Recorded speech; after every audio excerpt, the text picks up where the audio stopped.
Harp on Sports, The Bar, Podcast, Media, Audio, Radio Network. Follow, share, like, subscribe. Social media platforms at Harp on Sports, Twitter and Instagram. Harp on Sports, the Facebook page. Harp on Sports, the YouTube channel. harponsports.com.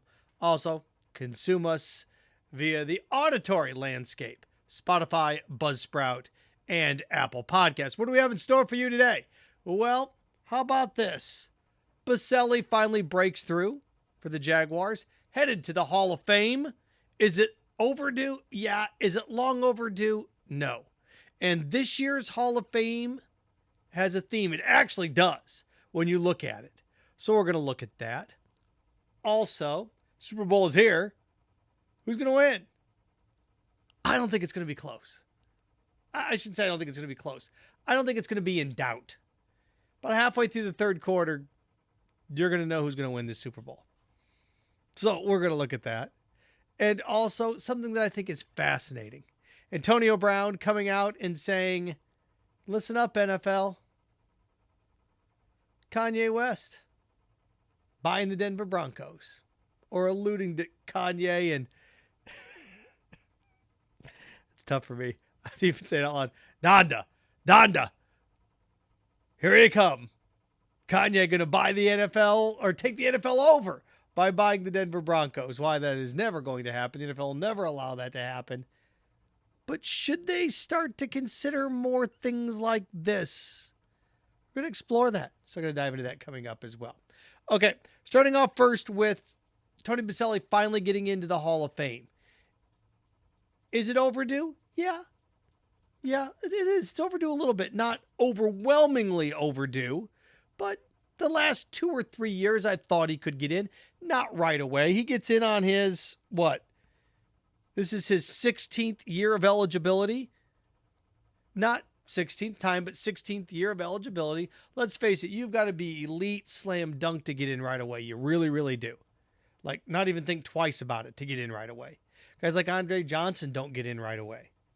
Guys like Tim Brown, Chris Carter didn't get in right away. There's certain guys like, whoa, it took, okay. T.O. didn't get in right away. And for all their off-the-field antics, whatever it may be, you need to be really special to get in right away.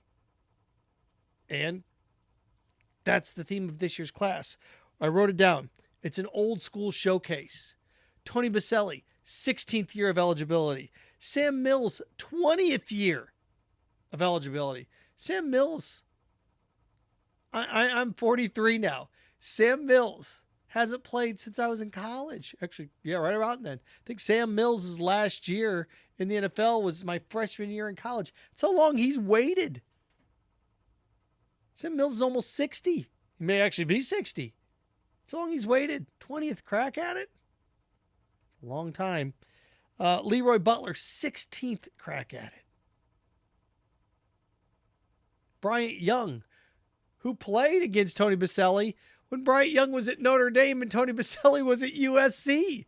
Think about that one. Tony Boselli was at USC. Bryant Young was at Notre Dame. Played against each other in college. Bryant Young finally gets in. And then Richard Seymour gets in his fifth crack at it. So it's an old school showcase. What the NFL did with the Hall of Fame this year is they went through and they looked around and said, who's been waiting in this line the longest? And the NFL made the conscious decision this year. They did, as everybody went through. And, you can sit here and say whether or not, well, that wasn't what they planned. That wasn't what the writers planned. Well, that's what happened. Planned, not planned, that's what happened. Everybody looked around and said, oh, Devin Hester, Andre Johnson, you young bucks, you can wait another year. These guys have waited decades. You have guys on this list that have waited decades, plural, to get in. Decades. Whereas a couple guys have had to wait years. That's just how the NFL works. The NFL is getting in line. The NFL is the equivalent of the Fast Pass option at any major amusement park. Disney World, Disneyland, Cedar Point, Kings Island, Six Flags. You pick it. That's what the Hall of Fame is. Some people have the Fast Pass and even get to skip that line. Friends and family.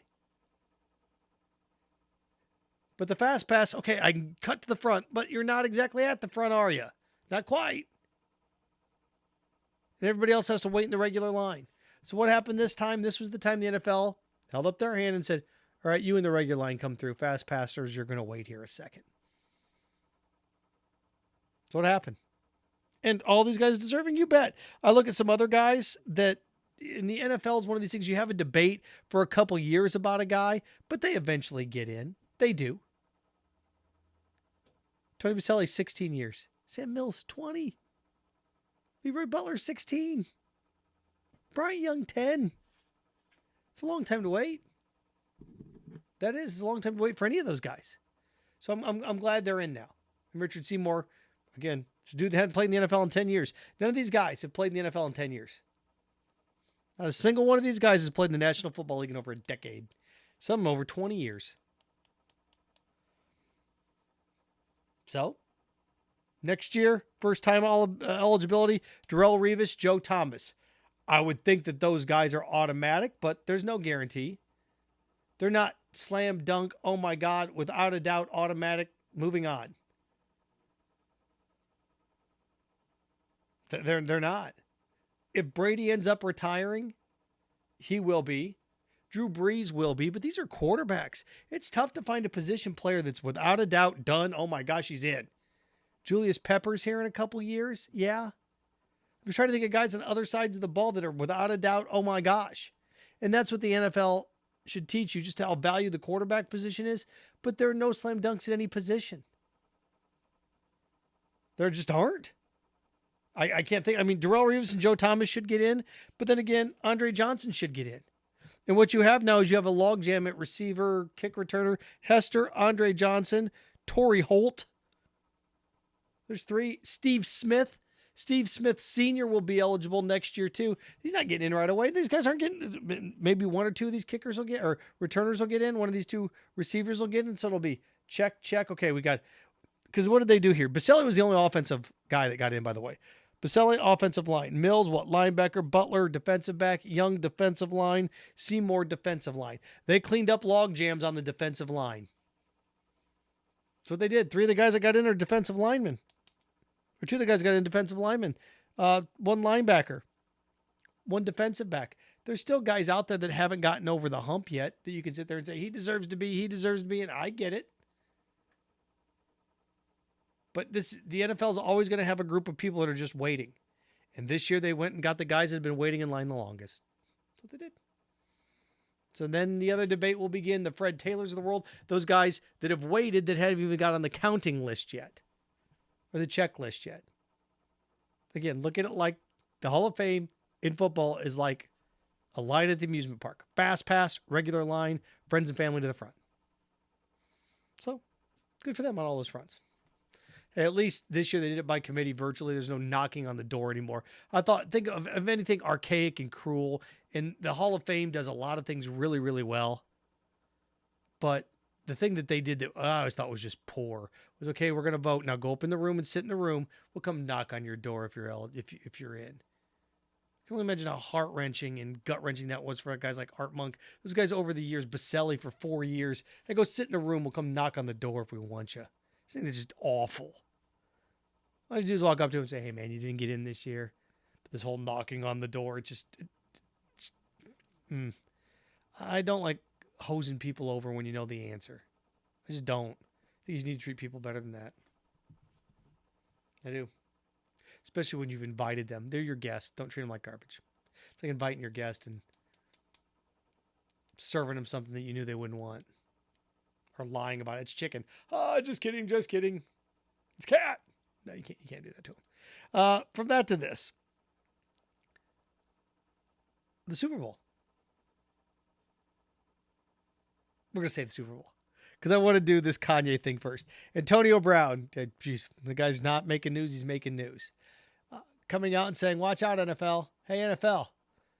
Kanye West buying the Denver Broncos. Yep, we're going to buy the Broncos. Now, Antonio Brown can't afford the Denver Broncos. Kanye West can't afford the Denver Broncos. I went through and looked. The Denver Broncos right now are the 5th least valuable team in the NFL. Right around $2.8 billion. Kanye West is loaded way more loaded than I thought he was. I knew that that cat had money. I had no idea Kanye West had this much money. Kanye West is worth a reported $1.3 billion. No idea Kanye West was worth that much money. I knew he was wealthy. I didn't think he was, oh my gosh, I didn't think Kanye West was a billionaire. I didn't. To give you an idea how much Kanye West is worth, Michael Jordan is only worth $1.6 billion. I say only. Think about Michael Jordan and how long he's been in our lexicon. How long Michael Jordan has been a part. Nike, Air Jordan, the brand, the Wizards coming back and playing all Space Jam, everything that Michael Jordan stands for. Michael Jordan's worth $1.6 billion. Conway's worth $1.3. And what was fascinating about this, I wrote down some numbers because I'm thinking, well, yeah, minority ownership would be pretty cool in the NFL. How many minority owners do we have in the NFL? 3? 4? This is interesting. I want to make sure I get my numbers right here. There are over 100 billionaires in America, over 200 billionaires in America, which is ridiculous, but there's over 200 billionaires in America. Only 7 are African American. Kanye's one of them. Tyler Perry's a billionaire. They're all in the entertainment field. Most of them. A couple of them are investors. Oprah Winfrey. Oprah Winfrey could afford to buy the Denver Broncos. Kanye couldn't. Now, if you took Kanye and pulled Kanye together with Tyler Perry, but then again, if you're worth $1 billion, that doesn't mean you have $1 billion liquid cash. That just means you're worth $1 billion. You're going to sell your house and sell everything and live in an apartment while you own the team. To own an NFL team, this was always great. Chris Rock always made this point. Shaq is rich. The guy that signed Shaq's paychecks is wealthy. I thought, whoa. Yeah, that's a good point. Shaq's rich, but the Bus family's wealthy. Big difference. Now, would I love to see Kanye owning the Denver Broncos? I think it'd be ridiculous and hilarious. And before you say, oh, Seth, that can't happen. How's it any more ridiculous than what's going on with the Ross family in Miami? What's going on with the Snyder family in D.C.? Don't tell me, everybody's going to make fun of this. You're probably going to get this Kanye owning the Denver Broncos story on this podcast before anybody else really starts talking about it. You are. But it's going to blow up and it's going to start to be places. People are, this is ridiculous. He's not mature enough. He was nothing and turned himself into a billionaire. He didn't inherit his money like a lot of these guys did. He didn't inherit his money. He didn't inherit the team like the Raiders inherited the team, or the Davis family, the Mara family, the Rooney family. I have respect for those families, but they inherited the team.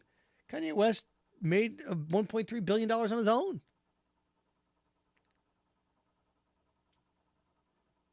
He did. But it couldn't be just Kanye. You'd have to have 5 or 6 people go in, and the NFL hates this, where there's a bunch of different owners involved because there's no buck stops here. It's what makes Green Bay such a weird situation as well. But look, I'm all for more minority ownership. Oprah could do it. Talk Oprah into buying a team. She could buy the Bears, turn them into winners. She's a Chicago girl. But that just shows you how much money you need to buy an NFL team. It just does. I'm not against the idea. NBA teams are a little bit cheaper, but again, what NBA team are you going to buy? And NFL teams don't come available. Well, an NFL team comes available for sale about every 3 or 4 years. Tough to get your hands on. They just are tough to get your hands on. You just need just an obscene amount of money. You almost have to be pharmaceutical hedge fund. You have to be on a different level to be able to afford one. I'd love to see Kanye owning an NFL team. There's no way on earth the owners are going to allow that. No way. Why? How many people would want to go play for him? Tons of people. Think about the logic behind everybody get upset about this. Kanye can't. The reason Kanye can't own an NFL team is it wouldn't be fair to the other 31 teams in the league. Think about every football player. Every athlete thinks they're a rap star. Every rap star thinks they're an athlete. Say that again. Every athlete thinks they're a rap star, a hip hop star. Every hip hop star or rap star think they're an athlete. So you'd have people going out, I'm going to go play for the Broncos and maybe get a record deal with Kanye. That's the type of stuff you'd have happening. I think it'd be hilarious. They would never, ever let this happen. Ever, ever, ever. I think you're going to see Jeff Bezos own a team sooner or later. But if what is true down in Miami, they could be available too. So start watching out for that. Watching that's going to be the next one. Especially if they can prove that you're trying to throw games on purpose. All right. Super Bowl. I think it'll be competitive for about a half, and then the Rams are just going to squeeze the life out of Cincinnati. They just are. Joe Burrow, look, the Titans punished him. The Chiefs' defensive front wasn't great. It wasn't. They were able to run the ball in Kansas City, and just Kansas City couldn't hold on to the ball in the second half, and it just got ugly. Aaron Donald is pretty much unblockable, and you saw what a good Titans defensive line did to Joe Burrow. You saw what an okay Kansas City line did in the first half to Cincinnati and confused them with Joe Burrow. What's going to happen when you have Aaron Donald and then Jalen Ramsey and those guys? Look, Cincinnati's a great story, but I think this thing could end up a lot like that Denver Broncos Atlanta Falcons Super Bowl, where a lot of people like the Falcons. Remember, the Falcons upset the Vikings. We were having this Vikings-Broncos clash. Vikings almost went undefeated that year. They like 17-1. You're like, oh my gosh, here it comes. Vikings get upset. Gary Anderson, Morton Anderson, the battle of the kickers. And lo and behold, Atlanta gets there. And okay, Denver won the year before. They were ready for it, and smash. Here it comes. I know it's been a couple years since the Rams have been there. 4 years since the Rams have been there. But here's the thing, or has it been 3 years since the Rams have been there? It's been a couple. Been 3 years since Rams have been there. There's guys on this Rams team that have been there. And I don't put too much stock in that, but prep-wise, the Rams look lost in their Super Bowl with the Patriots, even though they had more talent. They're not going to look lost against the Bengals. They're just not. And Matt Stafford, finally his stage. And you look at Matt Stafford's numbers. Matt Stafford's got almost 50,000 yards passing in his career. 323 touchdowns with 161 picks. All those years in anonymity or just putting along in Detroit. He wins the Super Bowl. That goes in his back pocket. And then all of a sudden he starts to set his sight on 400 touchdowns in his career and 60,000 yards passing. Now these marks are going to end up being not in the top 10 in 10 years because of just the longevity of everybody in the league. But if Matt Stafford retires, if he plays for 3 more years after this and gets to 400 touchdowns and 60,000 yards passing. I mean, he eclipses Elway and all those numbers. He not going to eclipse Peyton Manning, not going to eclipse Tom Brady, but he starts to close on the Brett Favres of the world. So, look, I mean, with a Super Bowl under his belt, he starts to enter those discussions. It's Matt Stafford's Super Bowl. You wonder what Super Bowl what the theme was every year. What's the theme of the Super Bowl? Last year, it was Brady versus Mahomes. Can Mahomes catch Brady all time? And trying to debate who can catch Brady all time. Let me stop you. None of them are. Even having that discussion is a waste of time. I saw an article earlier this week. With a win this year, Burrow can start to set his eyes on Tom Brady. Oh, for crying out loud, he's 7 away. If he wins one, now he's 6 away. Great. You have Josh Allen, you have Patrick Mahomes, you have Lamar Jackson, the AFC. Guys up and coming like Justin Herbert, 7 Super Bowls. The AFC's, nobody's getting there. Just forget it. There's a reason nobody got there until now. And none of these guys are getting there either. Just not. You don't have that Belichick Brady. You just don't have that brain power. It's just not going to happen. I think somebody could get to 3 or 4. I think Mahomes could win 3. I think Josh Allen could win 3. I think Joe Burrow could win 3 or 4. Justin Herbert's got that talent. He just does. But look, I think Matt Stafford has a better chance to win 3 before any of these other guys have a chance to win 3. Well, maybe with the exception of Mahomes. Because the Rams are loaded. But they're going to win. I say 31-17. Rams win 31-17. They cover the 3.5. I don't think this thing's much of a game. After the second half, I don't think it's much of a game. I think you could be sitting there looking at things like 17-7 at halftime. And then, 24-7, 24-14, 31. That's the type of game it's going to be.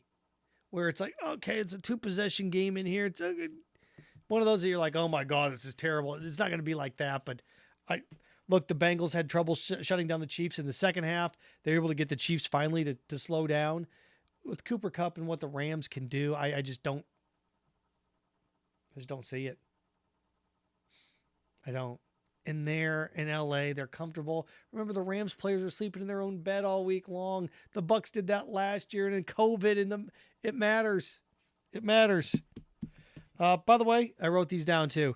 This will be the 5th time quarterbacks from the same conference have played each other in the Super Bowl. You think about that. You're 56 Super Bowls. Only 5 times have quarterbacks from the same conference played each other. The first time was Fran Tarkenton, Kenny Stabler, SEC. The second time it happened, and you have to go back and look for some of these because you're like, wow.